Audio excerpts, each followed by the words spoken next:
Vamos lá, galera. Sentem aí, peguem um café, uma água e vamos desvendar aí os segredos da riqueza. Beleza? Vamos lá. Capítulo 2. Desejo. O ponto de partida para todas as realizações. O primeiro passo para a riqueza. Quando Edwin C. Barnes desceu do trem de carga em Orange, Nova Jersey, há mais de 30 anos, ele pode até ter parecido um vagabundo, mas seus pensamentos eram de um rei. Enquanto caminhava dos trilhos de trem até o escritório de Thomas Edison, sua mente estava a todo vapor. Ele se viu de pé em frente a Edison. Ouviu-se pedindo a Edison uma oportunidade para pôr em prática a obsessão que consumia toda a sua vida, o desejo ardente de virar sócio do grande inventor. O desejo dele não era uma esperança, não era uma simples vontade, era um desejo pulsante e fervoroso que transcendia tudo mais, era definido. Esse desejo não nascera quando ele se aproximou de Edison, já era o desejo dominante de Barnes há muito tempo. No começo, quando o desejo apareceu pela primeira vez em sua mente, provavelmente foi apenas uma vontade, mas não era mais uma simples vontade quando ele apareceu na sala de Edison. Alguns anos mais tarde, Edwin C. Barnes voltou a ficar de frente para Edison, na mesma sala em que conheceram o inventor. Dessa vez, seu desejo havia se transformado em realidade. Ele era sócio de Thomas Edison. O sonho de sua vida tinha virado realidade. Hoje, as pessoas que conhecem Barnes o invejam por causa da sorte que ele teve na vida. Elas o veem triunfante, sem se dar o trabalho de investigar a causa de seu sucesso. Barnes teve êxito porque escolheu um objetivo definido e concentrou toda a sua energia, toda a sua força de vontade, todo o seu esforço, simplesmente tudo em função desse objetivo. Ele não se tornou sócio de Thomas Edison no dia em que chegou. Ele se contentou em começar pelo trabalho mais simples, desde que isso lhe desse uma oportunidade para dar mais um passo em direção ao seu objetivo. 5 anos se passaram antes de aparecer a chance que ele tanto queria. Em todos esses anos, não havia nenhum raio de esperança, nenhuma promessa de que ele conseguiria realizar seu desejo. Para todo mundo, exceto o próprio Barnes, ele parecia ser apenas mais uma peça nas engrenagens empresariais de Edison, mas em sua mente ele era sócio de Edison em cada minuto, desde o primeiro dia em que foi trabalhar lá. É uma ilustração notável do poder de um desejo definido. Barnes atingiu sua meta porque, mais do que qualquer outra coisa, ele queria ser sócio de Thomas Edison. Ele criou um plano para atingir esse objetivo, mas queimou todas as pontes por trás dele. Ele se dedicou a esse desejo até que ele se tornasse a obsessão dominante em sua vida e, finalmente, um fato consumado. Quando foi a Orange, ele não disse a si mesmo: "Eu vou tentar convencer Edison a me dar um emprego qualquer." Ele disse: "Eu vou ver Edison e lhe comunicar que vim fazer negócios com ele." Ele não disse: "Vou trabalhar alguns meses e, se não tiver incentivo algum para continuar, vou embora e arranjo outro emprego." Ele disse: "Eu vou começar de onde puder, vou fazer qualquer coisa que Edison me mandar fazer, mas ainda que demore toda a minha vida, eu vou ser sócio dele." Ele não disse: "Vou ficar de olhos abertos para outra oportunidade, caso não consiga o que quero nas empresas de Edison." Disse: "Só existe uma coisa no mundo que eu estou determinado a ser, que é sócio de Thomas Alva Edison. Vou queimar todas as pontes atrás de mim e apostar todo o meu futuro na minha capacidade de conseguir o que quero." Ele não se permitiu nenhuma porta de saída. Ele tinha que ganhar ou morrer. Essa é toda a história de sucesso de Barnes. Há muitos anos, um grande guerreiro se viu na situação de ter de fazer uma escolha que garantisse sua vitória no campo de batalha. Estava prestes a lançar seu exército contra um inimigo poderoso, cujo número de homens superava os seus. Ele posicionou soldados nos barcos, navegou até o país do inimigo, descarregou tropa e equipamentos e então deu a ordem para queimar os barcos que os trouxeram. Ele disse a seus homens antes da batalha: "Estão vendo nossos barcos virando fumaça? Isso significa que nós não vamos deixar essa praia vivos, a não ser que vençamos. Nós não temos escolha. Ou ganhamos ou morremos." Ganharam. Toda pessoa disposta a vencer em qualquer empreendimento tem que estar disposta a queimar os barcos e cortar qualquer chance de bater em retirada. É só assim que se pode garantir aquele estado mental conhecido como um desejo ardente de vencer, tão crucial para o sucesso. Na manhã seguinte ao grande incêndio de Chicago, um grupo de comerciantes estava na State Street, olhando para os restos dos que tinham sido suas lojas. Eles se reuniram para decidir se deveriam reconstruir tudo ou ir embora de Chicago e começar de novo numa parte mais promissora do país. Com exceção de um homem, todos decidiram partir. O comerciante que optou por ficar e reconstruir apontou o dedo para os escombros de sua antiga loja e falou: Senhores, neste exato lugar eu vou erguer a maior loja do mundo, não importa quantas vezes ela pegar fogo. Isso foi há mais de 50 anos. A loja foi construída. Ela continua lá até hoje, como um verdadeiro monumento ao poder desse estado mental chamado desejo ardente. A coisa mais fácil para Marshall Field seria fazer exatamente o que seus colegas fizeram. Quando a vida endureceu e o futuro parecia tenebroso, eles levantaram um acampamento e se mudaram para um lugar onde a vida parecia mais fácil. Anote bem essa diferença entre Marshall Field e os demais comerciantes, porque é a mesma diferença que distingue Edwin C. Barnes dos milhares de outros jovens que trabalharam nas empresas de Edison. É a mesma diferença que distingue quase todos os que têm êxito dos que fracassam. Todo ser humano que chega à idade em que entende para que serve o dinheiro quer ficar rico. Mas querer não vai enriquecer ninguém. Desejar a riqueza, com um estado mental que se transforma numa obsessão, e então traçar caminhos bem definidos e meios para obtê-la, apoiando esses planos numa perseverança que não reconhece o fracasso, isso sim levará à riqueza. O método pelo qual o desejo pela riqueza pode ser transformado em seu equivalente financeiro consiste em 6 passos práticos e bem definidos. São eles: primeiro, estabeleça em sua mente a exata quantia em dinheiro que você deseja. Não basta dizer apenas, eu quero ter muito dinheiro. Trace uma quantidade específica. Há um motivo psicológico para essa definição, que será escrito no próximo capítulo. Segundo, determine exatamente o que você pretende dar em troca pelo dinheiro que deseja. Não existe esse negócio de ganhar dinheiro a troco de nada. Terceiro, estabeleça uma data definitiva em que pretende estar na posse de todo o dinheiro que deseja. Quarto, crie um plano bem definido para levar a cabo esse desejo e comece agora mesmo, esteja você pronto ou não, a colocar esse plano em prática. Quinto, escreva uma declaração rápida e precisa de quanto dinheiro você pretende obter. Especifique o limite de tempo para obtê-lo. Declare o que pretende dar em troca desse dinheiro e descreva claramente o plano por meio do qual pretende acumular essa riqueza. Sexto, leia essa declaração em voz alta, 2 vezes ao dia, uma logo antes de dormir e outra assim que acordar. Enquanto estiver lendo, veja, sinta e acredite que já está de posse desse dinheiro. É importante que você siga as instruções descritas nesses 6 passos. É especialmente importante que observe e siga as instruções do 6º. Você pode reclamar que é impossível se ver na posse de tanto dinheiro, antes de efetivamente tê-lo. É aqui que um desejo ardente virá em seu auxílio.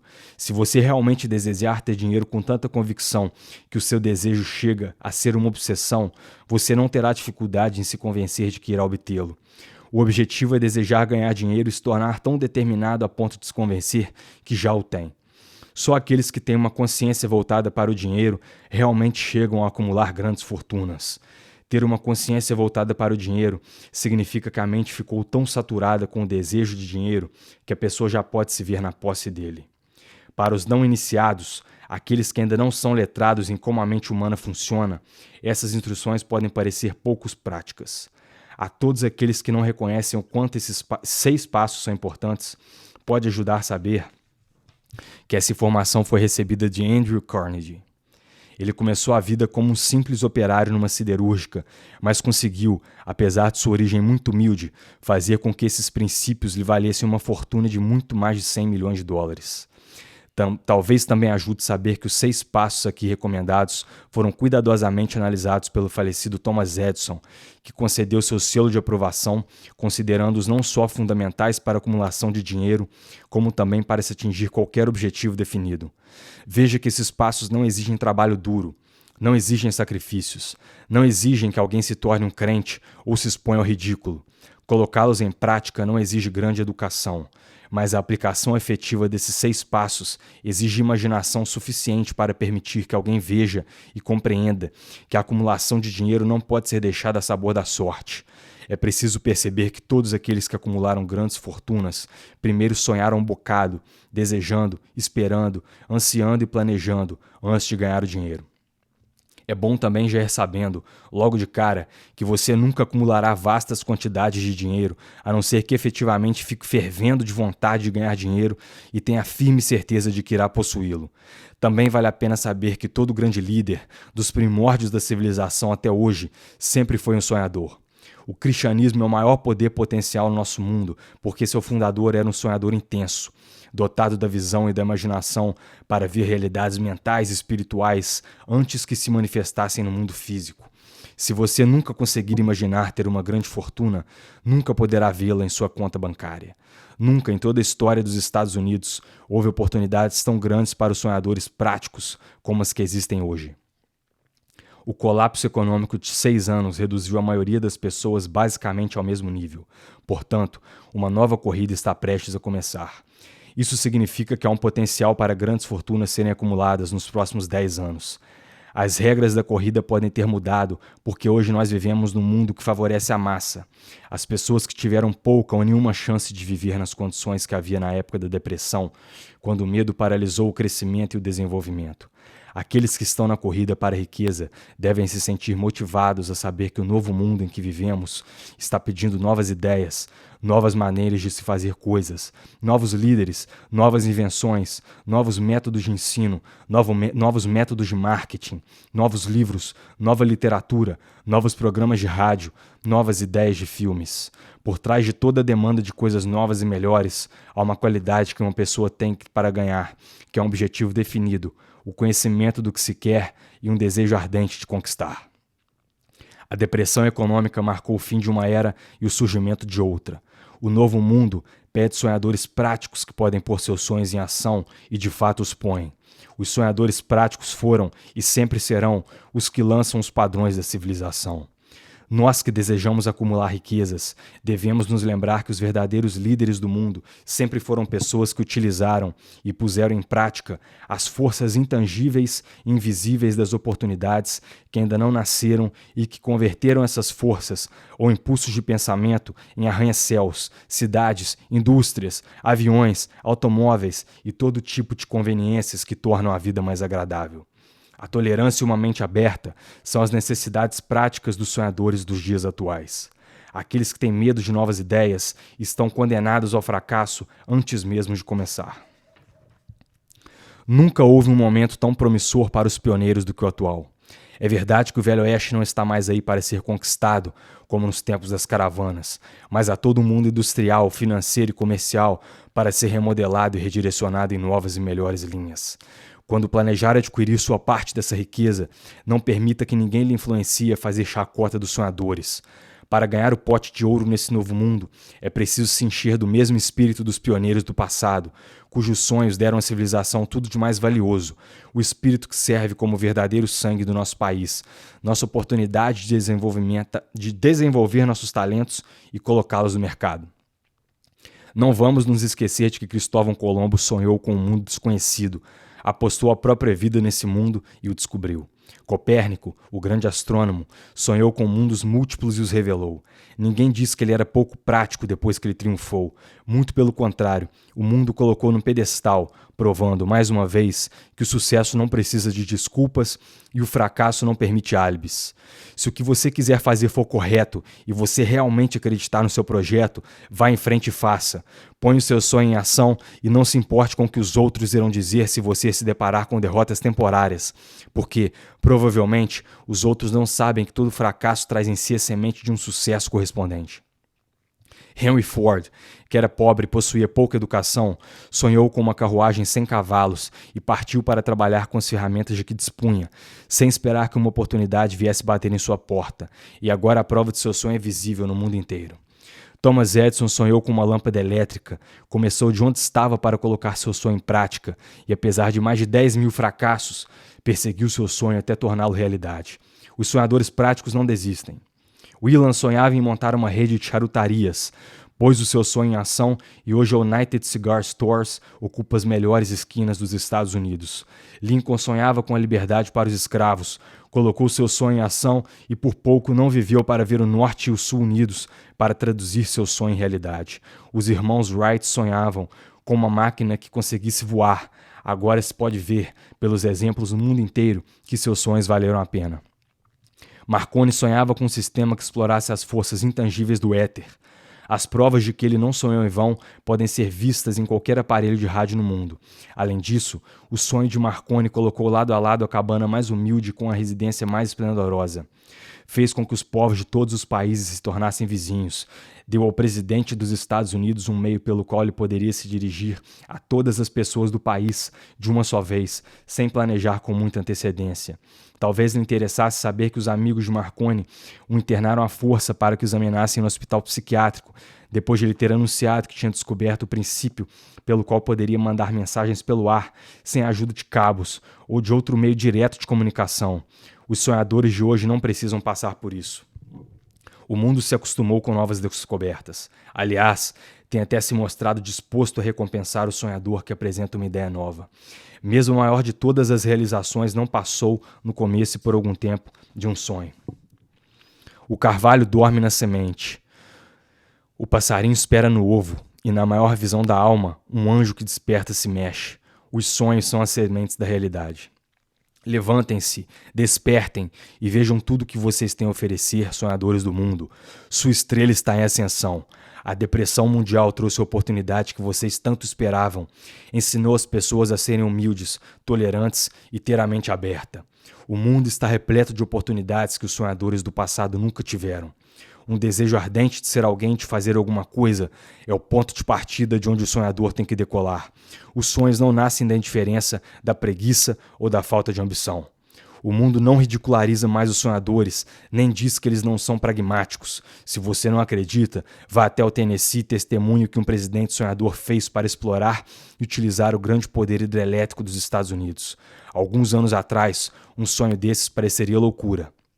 Você que ficou decepcionado e se sentiu derrotado durante a depressão, que sentiu o grande coração que existe dentro de você se apertar até sangrar, coragem, pois essas experiências temperam o metal espiritual de que você é feito. São ativos de um valor incomparável. Lembre-se também de que todo mundo que teve sucesso na vida começou mal e teve que passar por muitas batalhas angustiantes até chegar ao topo. O momento de virada dos que tiveram sucesso geralmente ocorreu numa crise em que eles foram apresentados ao seu outro lado. John Bunyan escreveu O Peregrino, um dos maiores romances da literatura inglesa, depois de ser confinado numa prisão e punido violentamente por conta de suas ideias sobre religião. O. Henry descobriu o gênio adormecido em seu cérebro depois de passar por uma enorme infelicidade e ser preso em Columbus, Ohio, sendo obrigado, por causa de uma dificuldade, a conhecer seu outro lado e a usar sua imaginação. Ele descobriu que era um grande escritor, em vez de um pequeno criminoso e um pária da comunidade. Os caminhos da vida são estranhos e variados, e mais estranhos ainda são os caminhos da inteligência infinita, pelos quais as pessoas às vezes têm que passar por todo tipo de punição antes de descobrir sua capacidade de ter ideias úteis por meio da imaginação. Edison, o maior inventor e cientista do mundo, era um telegrafista vagabundo e fracassou inúmeras vezes antes de ser finalmente levado a descobrir o gênio que dormia em seu cérebro. Charles Dickens começou a vida colando rótulos em vasos pretos. A tragédia de seu primeiro amor penetrou tanto nas profundezas de sua alma que o converteu em um dos grandes escritores do mundo. A tragédia produziu, primeiro, David Copperfield, depois uma série de outras obras que fez do mundo um lugar melhor e mais rico para todos os seus leitores. As desilusões amorosas geralmente têm o efeito de fazer os homens beberem e as mulheres se arruinarem. Isso porque a maioria das pessoas nunca aprende a arte de transformar suas emoções mais fortes em sonhos construtivos. Helen Keller ficou surda, muda e cega logo depois de ter nascido. Apesar desse enorme infortúnio, conseguiu escrever seu nome indelevelmente nas páginas da história como uma das grandes mulheres do mundo. Toda sua vida foi uma prova de que ninguém jamais é derrotado até que a derrota seja aceita como uma realidade. Robert Burns era um garoto analfabeto do interior, amaldiçoado pela pobreza e acabou virando um ébrio. Mas o mundo se transformou num lugar melhor porque ele sobreviveu, pois conseguiu transformar belos pensamentos em poesia e, assim, colheu um espinho e plantou uma rosa em seu lugar. Booker T. Washington nasceu escravo e desprivilegiado por sua raça e cor de pele. Como era tolerante e sempre teve a mente Aberta em todos os campos e também sonhava, deixou uma impressão positiva em toda uma raça.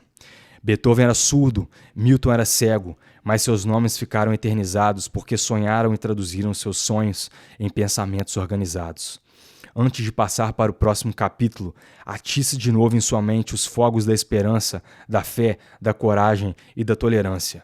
Se tiver esses estados mentais e souber trabalhar com os princípios aqui descritos, tudo mais o que precisa virá até você quando estiver pronto para receber. Deixemos que Emerson traduza em palavras esse pensamento. Todo provérbio, todo livro, toda palavra que lhe pertencer para sua ajuda e conforto, certamente virá a ti por caminhos abertos ou sinuosos. Todo amigo que não uma vontade fantástica, mas que sua doce e nobre alma desejar, te colherá em seu abraço. Há uma diferença entre desejar uma coisa e estar pronto para recebê-la. Ninguém está pronto para uma coisa até que acredite que possa se apossar dela. O estado mental tem que ser o de uma crença e não de uma vontade ou capricho. A mente aberta é fundamental para se crer. As mentes fechadas não inspiram fé, coragem nem crença. Lembre-se de que não é preciso mais esforço para mirar alto na vida, pedir abundância e prosperidade, do que o esforço necessário para aceitar a tristeza e a pobreza. Um grande poeta traduziu corretamente essa verdade universal nos seguintes versos: Eu barganhava com a vida cada centavo, e a vida não dava mais do que eu pedia. Por mais que eu lhe implorasse de noite, quando contava meus recursos parcos, pois a vida é uma patroa justa, que dá o que pedires. Mas quando disseres teu salário, terás que aguentar esse fardo. Eu trabalhei por um salário miserável, só para descobrir, numa tristeza inenarrável, que qualquer provento que eu pedisse da vida, ela teria pago de bom grado. O desejo supera até mesmo a mãe natureza. Como clímax apropriado para esse capítulo, gostaria de apresentar uma das pessoas mais incomuns que já conheci. A primeira vez que o vi foi há 24 anos, minutos depois de ele ter nascido. Veio ao mundo sem qualquer sinal físico que tivesse orelhas, e quando pressionei o médico, ele confessou que a criança poderia ser surda e muda pelo resto da vida. Desafiei a opinião do médico. Eu tinha esse direito, porque era o pai do bebê. Eu também cheguei a uma conclusão e formulei uma opinião, porém silenciosamente, no segredo do meu coração. Decidi que meu filho falaria e ouviria. A natureza podia ter me mandado uma criança sem orelhas, mas a natureza não poderia me obrigar a aceitar a realidade daquela deficiência. Na minha cabeça, eu sabia que meu filho ouviria e falaria. Como? Eu sabia que haveria um jeito e sabia que eu haveria de encontrá-lo. Pensei nas palavras do imortal Emerson. Todo o curso das coisas nos ensina a ter fé. Nós só temos que obedecer. Há um guia para cada um de nós, e se ouvirmos atentamente, haveremos de escutar a palavra certa. A palavra certa, desejo. Mais do que qualquer outra coisa, eu desejava que meu filho não se tornasse um surdo mudo. Desse desejo eu nunca recuei, nem por um segundo. Top. Muitos anos antes, eu havia escrito que nossas únicas limitações são aquelas que estabelecemos na mente. Pela primeira vez, eu me perguntei se a frase seria verdadeira. Deitado na cama à minha frente, estava uma criança recém-nascida que não dispunha do equipamento natural para ouvir. Mesmo que viesse a ouvir e a falar, obviamente, estaria desfigurada por toda a vida. Evidentemente, aquela era uma limitação que a criança não tinha implantado na própria mente. O que eu poderia fazer? De alguma maneira, eu daria um jeito de transplantar na mente daquela criança o meu próprio desejo ardente para encontrar um caminho e uma maneira de mandar os sons para o seu cérebro, sem a ajuda das orelhas. Assim que a criança já estava suficientemente crescida para colaborar, eu encheria sua mente com um desejo tão ardente para ouvir que a natureza iria, por seus próprios métodos, traduzi-lo em realidade física. Todos esses pensamentos correram pela minha mente, mas não comentei com ninguém. Todo dia eu repeti o juramento que fiz a mim mesmo de não aceitar que meu filho seria surdo-mudo. Quando ele cresceu e começou a observar as coisas à sua volta, percebemos que ele podia ouvir um pouquinho. Quando chegou a idade em que as crianças normalmente começam a falar, ele não tentou, mas dava para ver que conseguia ouvir baixinho alguns sons. Era tudo o que eu precisava saber. Estava convicto de que, se ele podia ouvir, mesmo que só um pouquinho, poderia desenvolver ainda mais sua capacidade auditiva. Aí aconteceu uma coisa que me deu esperança e partiu de uma fonte totalmente inesperada. Compramos uma vitrola. Quando meu filho ouviu a música pela primeira vez, ficou em estado de êxtase e logo se apropriou do aparelho. Ele logo mostrou sua predileção por certos discos, entre eles It's a Long Way to Tipperary. Um dia, ele ficou tocando a música sem parar por quase 2 horas na frente da vitrola, com os dentes colados na beira da caixa. O quanto esse novo e autônomo hábito foi significativo só ficaria claro anos depois, porque até então nós nunca tínhamos ouvido falar da condução óssea do som. Pouco depois de ter se apossado da vitrola, descobri que ele podia me ouvir bastante bem se eu falasse com os lábios tocando no osso mastoide dele ou na base do cérebro. Essas descobertas me deram os meios necessários para que eu pudesse começar a transformar em realidade o desejo ardente que eu tinha de ajudar meu filho a desenvolver a fala e a audição. Naquele tempo, ele fazia suas primeiras tentativas incertas de falar determinadas palavras. As perspectivas eram pouquíssimas encorajadoras, mas o desejo amparado na fé não conhece a palavra impossível. Depois de determinar que ele conseguia ouvir claramente o som de minha voz, comecei imediatamente a transferir para sua mente o desejo de falar e de ouvir. Logo percebi que o menino gostava de histórias infantis. Por isso me pus a trabalhar, criando histórias que ajudassem a desenvolver sua autoconfiança, a imaginação e um desejo fervoroso de ouvir e ser uma pessoa normal. Havia uma história em particular que eu enfatizei, dando um colorido novo e dramático cada vez que eu lhe contava. Fora desenhada para introduzir em sua mente que sua deficiência não era uma desvantagem, mas um ativo de grande valor. Apesar do fato de toda a filosofia que eu tinha estudado indicar que toda adversidade traz em si a semente de uma vantagem correspondente, tenho que confessar que eu não fazia a menor ideia de como essa deficiência poderia, em algum momento, se transformar no ativo. No entanto, continuei a prática de encaixar essa filosofia nas histórias de dormir, esperando que um dia ele encontrasse um plano pelo qual essa deficiência pudesse servir a algum propósito útil. A razão me dizia claramente que não havia uma compensação adequada à falta das orelhas e ao equipamento natural de audição. Mas o desejo amparado na fé afastou a razão para o lado e me inspirou a ir em frente. Quando hoje, olhando para trás, eu analiso essa experiência, posso perceber que a fé que o meu filho tinha em mim teve muito a ver com esse impressionante resultado. Ele não questionou nada do que eu lhe disse. Eu havia lhe vendido a ideia de que ele tinha uma vantagem definitiva sobre o irmão mais velho e que essa vantagem apareceria de muitas maneiras. Por exemplo, os professores da escola veriam que ele não tinha orelhas e, por causa disso, lhe dariam uma atenção especial e lhe tratariam como uma gentileza extraordinária. Isso sempre aconteceu. A mãe dele providenciou isso, se reunindo com os professores e cuidando para que o menino recebesse a atenção extra necessária. Eu também lhe vendi a ideia de que, quando ele tivesse idade suficiente para vender jornais, o irmão mais velho já tinha começado a vender, ele teria uma grande vantagem sobre o irmão, pois as pessoas lhe dariam um dinheirinho extra pela mercadoria, porque veriam que ele era um menino brilhante, mesmo não tendo as orelhas. Dava para perceber que, gradativamente, a audição do garoto ia melhorando.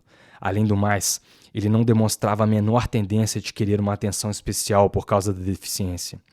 Quando tinha uns 7 anos, deu o primeiro sinal de que nosso método de trabalho estava funcionando. Por muitos meses ele implorou para vender jornais, mas a mãe nunca permitia. Tinha medo de que, por ele ser surdo, fosse perigoso andar na rua desacompanhado. No fim das contas, ele assumiu as rédeas da situação. Uma tarde, quando estava em casa sozinho com os empregados, pulou a janela da cozinha, aterrissou no chão e ganhou as ruas. Ele pediu 6 centavos emprestados como capital inicial ao sapateiro local, investiu tudo em jornais, vendeu, reinvestiu e continuou nesse ritmo até o fim da tarde. Depois de fazer os cálculos e devolver os 6 centavos que tomara de seu banqueiro, seu lucro líquido havia sido de 42 centavos. Quando voltamos para casa à noite, encontramos o menino dormindo, com o dinheiro apertado na mão. A mãe abriu a mão dele, tirou as moedas e começou a chorar. Como assim? Chorar pela primeira vitória do filho parecia ser tão inadequado. Minha reação foi exatamente oposta. Dei uma sonora gargalhada, pois sabia que meu esforço de tentar plantar na mente do meu filho uma atitude de fé em si mesmo tinha obtido êxito. A mãe viu, no primeiro empreendimento do filho, um menino surdo sair de casa e arriscar a vida nas ruas para ganhar dinheiro. Eu vi um pequeno empresário ambicioso, corajoso e autoconfiante cuja fé em si mesmo havia aumentado em 100% porque tinha entrado no mundo dos negócios por iniciativa própria e saído vencedor. Gostei da experiência porque tinha visto que ele dera uma demonstração de desenvoltura que o acompanharia a vida inteira. Os acontecimentos futuros mostraram que isso era verdade. Quando o irmão mais velho queria alguma coisa, ele se deitava no chão, balançava as pernas no ar e chorava. Acabava conseguindo. Quando o menininho surdo queria uma coisa, ele planejava uma maneira de ganhar o dinheiro e então comprava pessoalmente. E assim segue até hoje. A verdade é que o meu filho me ensinou que as deficiências podem ser transformadas em degraus que permitem subir em direção a um objetivo notável, a não ser que sejam aceitas como obstáculos e usadas como álibis. O menino surdo passou pelo ensino fundamental, pelo ensino médio e pela faculdade sem conseguir ouvir os professores, exceto quando eles falavam muito alto e de perto. Ele não foi matriculado numa escola especial para surdos. Não permitimos que aprendesse a linguagem dos sinais. Estávamos determinados a fazer com que tivesse uma vida normal e se associasse a crianças normais, e nos agarramos a essa decisão, mesmo que isso tenha nos custado discussões bastante acaloradas com os administradores da escola. Enquanto ele estava no ensino médio, testou um aparelho auditivo elétrico, mas de nada adiantou. Acreditamos que por causa de uma condição de que soubemos quando ele tinha 6 anos, e o Dr. J. Gordon Wilson, de Chicago, operou um lado da cabeça dele e descobriu que não havia sinal do sistema auditivo natural. Deixa eu ver se está filmando aqui, galera. Peraí. Tá, bora. Em sua última semana de faculdade, 18 anos depois da operação, uma coisa aconteceu que marcou a reviravolta mais importante de sua vida. Num ato que parecia ser pura sorte, ele se viu na posse de outro equipamento auditivo que lhe mandaram para teste. Ele demorou para testar, devido à decepção que tivera com o anterior.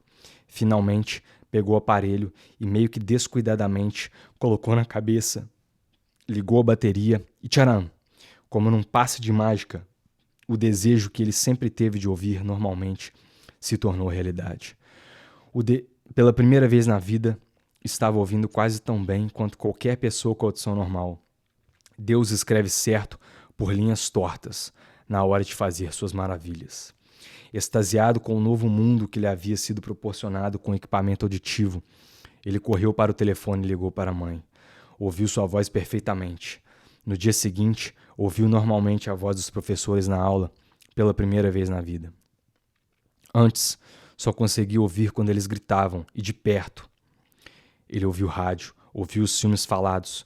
Pela primeira vez na vida, podia conversar normalmente com as pessoas, sem necessidade de elas falarem alto. Ele realmente havia se apoderado de um novo mundo. Nós havíamos nos recusado a aceitar o erro da natureza, e através de um desejo persistente, havíamos obrigado a natureza a corrigir o tal erro, pelo único meio prático disponível. O desejo tinha começado a pagar dividendos, mas a vitória ainda não estava completa. O garoto ainda tinha que encontrar uma maneira prática de transformar sua deficiência num ativo equivalente.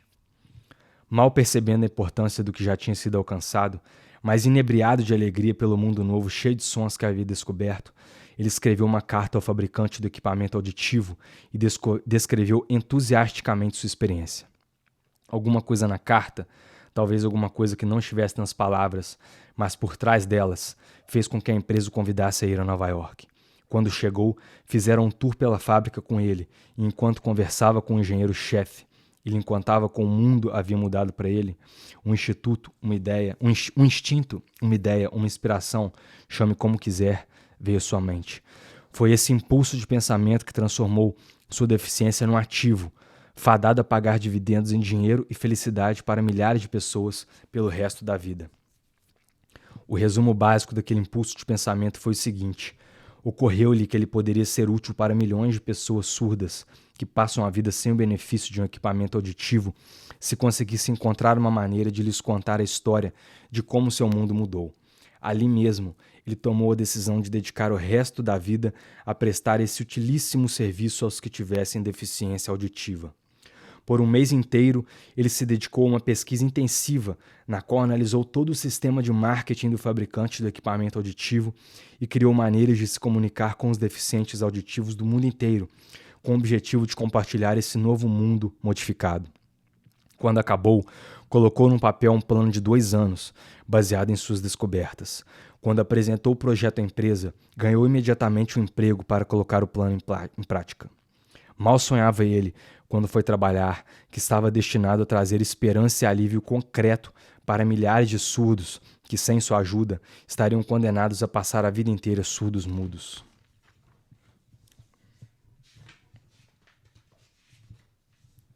Pouco depois de ter se associado ao fabricante de equipamento auditivo, ele me convidou para participar de um curso dado pela empresa, com o objetivo de ensinar os surdos-mudos a ouvir e a falar. Eu nunca soube de um curso como esse, por isso fui um tanto cético à sala de aula, mas com a esperança de que o meu tempo não fosse totalmente desperdiçado. Lá, eu recebi uma demonstração que me deu uma visão bem ampliada do meu esforço para manter vivo na mente do meu filho o desejo de ouvir normalmente. Vi surdos-mudos receberem aulas reais para ouvir e falar, pela aplicação do mesmo e exato princípio que eu havia usado, mais de 20 anos antes, para evitar que meu filho se tornasse surdo-mudo. E assim, por uma estranha volta da roda da fortuna, meu filho Blair e eu fomos destinados a ajudar na correção da surdez e da mudez, porque somos os únicos seres humanos, tanto quanto eu saiba, que provamos definitivamente o fato de que a surdez e a mudez podem ser corrigidas a ponto de dar uma vida normal a quem sofre da deficiência. Ajudou uma pessoa e ajudará muitas outras. Pessoalmente, não tenho dúvidas de que Blair teria sido surdo-mudo a vida inteira se a mãe e eu não tivéssemos moldado a mente dele do jeito que nós moldamos. O médico que cuidou do parto nos disse, reservadamente, que o menino talvez nunca viesse a ouvir ou a falar. Algumas semanas atrás, o Dr. Irving Voorhees, um renomado especialista nesse tipo de caso, examinou Blair em detalhes. Ele ficou impressionado quando viu como meu filho ouvia e falava bem e disse que, pelos exames, teoricamente o menino não deveria ser capaz de escutar nada. Mas o menino ouve, apesar das chapas de raio-x mostrarem que não há qualquer abertura no crânio conectando as orelhas com o cérebro. Deixa eu pegar uma água aqui, moçada.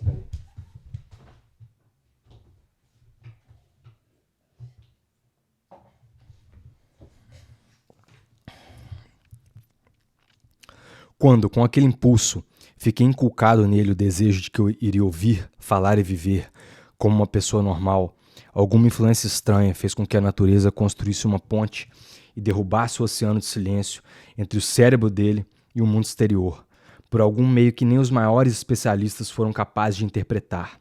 Seria um sacrilégio sequer tentar imaginar como a natureza operou esse milagre. Seria imperdoável se eu deixasse de contar ao mundo o máximo que eu pudesse do humilde papel que desempenhei nessa experiência estranha. É meu dever e meu privilégio dizer que acredito, não sem razão, que nada é impossível para a pessoa que ampara o desejo com uma fé persistente.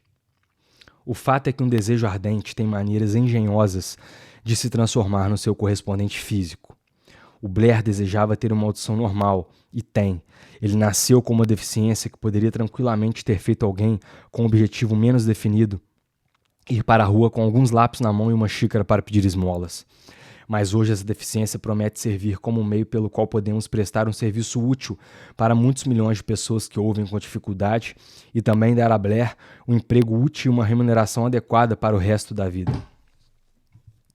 As mentirinhas brancas que eu depositei em sua mente quando ele era criança, levando-o a acreditar que aquela deficiência um dia viraria um grande ativo que ele poderia capitalizar, acabaram se justificando. O fato é que não há nada certo ou errado que uma crença com um desejo intenso não possa materializar. Essas qualidades são acessíveis a qualquer um. Em toda a minha experiência lidando com homens e mulheres que tinham problemas pessoais, eu nunca cuidei de um único caso que demonstrasse de maneira mais categórica o poder do desejo. Os escritores às vezes cometem o erro de escrever sobre assuntos dos quais eles só têm um conhecimento superficial ou muito elementar. Foi uma grande sorte eu ter tido o privilégio de testar o quanto o poder do desejo é real por meio da deficiência do meu próprio filho. Talvez tenha sido até providencial que a experiência tenha sido como foi, pois certamente ninguém é mais preparado do que ele para servir de exemplo do que acontece quando o desejo é testado. Se a mãe natureza se curva ao arbítrio do desejo, será lógico que meros seres humanos sejam capazes de derrotar um desejo tão ardente? Imponderável e estranho é o poder da mente humana. Não conseguimos entender o método pelo qual ela usa cada circunstância, cada indivíduo, cada coisa física a seu alcance, como uma maneira de transformar um desejo em seu correspondente físico. Talvez algum dia a ciência descubra esse segredo. Plantei na mente do meu filho o desejo de ouvir e falar como qualquer pessoa normal. Esse desejo se transformou numa realidade. Plantei na mente do meu filho o desejo de converter sua maior deficiência em seu maior ativo. esse desejo também foi realizado. O modus operandi pelo qual esses resultados impressionantes foram alcançados não é difícil de descrever. Ele se compõe de 3 fatos muito definidos. Primeiro, misturei a fé com o desejo de que ele teria uma audição normal, que passei para o meu filho. Segundo, comuniquei meu desejo para ele de todas as maneiras possíveis e imagináveis, por meio de um esforço contínuo e insistente por muitos anos. E terceiro, ele acreditou em mim. Quando eu concluí este capítulo, recebi a notícia da morte da senhora Schumann Heink. Um pequeno parágrafo nos jornais dá uma pista do sucesso impressionante que essa mulher incomum teve como cantora. No início da carreira, a senhora Schumann Heink visitou o diretor de ópera de Viena para que ele testasse a voz dela. Mas ele não testou. Depois de dar uma olhada na garota atrapalhada e mal vestida, ele exclamou, sem a menor delicadeza, com uma cara dessas e sem a menor personalidade: "Como é que você acha que pode vencer na ópera? Desiste, minha filha. Compre uma máquina de costura e vai trabalhar. Você nunca vai ser cantora." Nunca é muito tempo. O diretor da ópera de Viena podia entender muito de técnica vocal, mas sabia muito pouco do poder do desejo quando ele assume o nível de uma obsessão. Se conhecesse mais desse poder, jamais teria cometido o erro de desprezar uma gênia, sem ter lhe dado ao menos uma oportunidade. Há alguns anos, um dos meus sócios ficou doente. Com o passar do tempo, foi ficando pior e, finalmente, foi internado para ser operado. Pouco antes de entrar na sala de cirurgia, olhei para ele e me perguntei como alguém tão magro e tão esquálido poderia passar por uma cirurgia grande e sair vivo. O médico me avisou que havia pouca chance de eu voltar a vê-lo com vida, mas essa era só a opinião do médico, não a do paciente. Pouco antes de ser levado, ele murmurou debilmente: "Não se preocupe, chefe, eu vou sair daqui a alguns dias." A enfermeira que cuidava dele olhou para mim com pena, mas o paciente realmente conseguiu sair vivo da mesa de cirurgia. Quando tudo acabou, o médico disse: "A única coisa que o salvou foi o desejo de viver. Ele nunca teria sobrevivido se não tivesse recusado a aceitar a possibilidade de morte." Eu acredito no poder do desejo apoiado na fé, porque vi esse poder erguer homens que começaram lá de baixo a posições de grande riqueza e poder. Vi-o tirar muita gente do buraco. Vi-o servir de meio para homens que conseguiram dar a volta por cima depois de serem derrotados centenas de vezes. Vi-o proporcionar ao meu próprio filho uma vida normal, feliz e bem-sucedida, mesmo com a natureza o tendo mandado ao mundo sem as orelhas. Como é possível explorar e utilizar o poder do desejo? É o que este e os demais capítulos deste livro vão responder. Esta mensagem está sendo enviada ao mundo no fim da maior e talvez da mais devastadora depressão já vista nos Estados Unidos. É razoável acreditar que a mensagem chama a atenção de muitos que foram atingidos e feridos pela depressão, os que perderam fortunas, os que perderam empregos e os inúmeros que precisam reorganizar seus planos e dar a volta por cima. A todos esses quero dizer que todas as realizações, independentemente de qual seja o propósito e a natureza, precisam começar com um desejo intenso e ardente por alguma coisa definida. Por algum princípio estranho e poderoso de química mental que ela nunca divulgou, a natureza embrulha no impulso do desejo ardente aquele algo mais, que não reconhece a palavra impossível e não aceita o fracasso como uma realidade. Capítulo 3. Fé. Visualizar e acreditar que vai alcançar o que deseja. O segundo passo para a riqueza. Valeu, galera. Até o capítulo 3.